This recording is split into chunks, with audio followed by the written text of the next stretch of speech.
I was looking at your recital for Caramoor, and well, for one thing, it's just a very broad and varied recital, so there's that. But there are also these interesting common threads that weave throughout, and I thought maybe we could talk about that for a moment because I love that. I love different ways of bringing people back to sort of a central theme. You're Yeah, opening this recital with the Lord's Prayer. I decided to open this recital with the Lord's Prayer because I personally am um, at a juncture in my life where my spirituality has become much more present. And this particular arrangement of the Lord's Prayer is it's not common, but it's so soulful, and I think it's a great way to just set the tone of a Mm-hmm. recital, and also like for me just kind of go to that spiritual space so that I can in turn, bring the audience with me. I love just finding that calming, sort of connecting, focusing space at the very beginning of a concert, both for us as the artists and also just to create community in a space and, begin a journey. And then you come back over and over again to this theme of prayer and faith. Carlos Simon, his prayer, is that a new piece for you? It's a relatively new piece for me. I was introduced to it actually in 2020 over the pandemic, and I just fell in love with it. I mean, I Carlos is a dear friend, and I deeply connect with his writing. It basically talks about stop having pity and be better, essentially. Shawn Okpebholo, another wonderful young composer, beautiful music for voice. Tell Yes. me about his piece.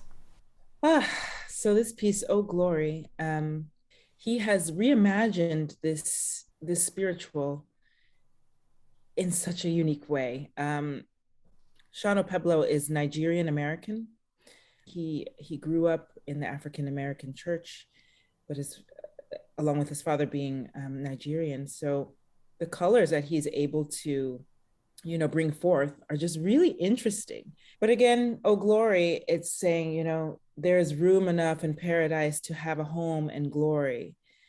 It's funny, you reminded me when you were talking about Shawn that Carlos also comes from generations of preachers. Yes, And he he's, does. yeah, and he's, sort of translating that voice of faith into his music, and you feel that so strongly. I do when I hear his music. You're bringing music also by Schubert and Brahms and Ravel together with these living voices and creating these Yeah. connections around story and around humanity. Schubert and Brahms and Ravel. These are all pieces that actually I decided to kind of unearth and bring back from the beginnings of my musicianship and career. There's some of the first pieces that I learned, but I wasn't quite ready for. I realized on a Mm-hmm. technical level, but also even just like a life level. I hadn't lived life enough to really Yeah. bring these poems forth. So visiting them again, it really just ties into this theme of life. Andy Musik talks about how music is just so essential, and it's our every breath. Yeah. Yeah. um and Scheherazade by Ravel is like kind of this fantasy type piece where it's not necessarily in the here and now, but it's just like a very dreaming type piece where I think we all can relate to these moments in our life where it's just like we go off into this dream world, and either it comes true or it doesn't, but it's just like I feel right now that I daydream a lot, Mm-hmm. and it might be a way of escapism a bit because we're just going through so much.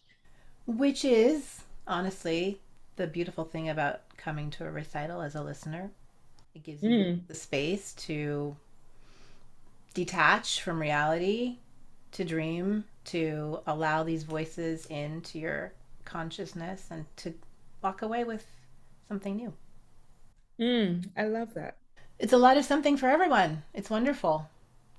Thank you. I'm really excited. It'll be my first recital Mm. back in the theater. And Mm-hmm. so I'm really excited, and I can't imagine a better way to enter. Yeah.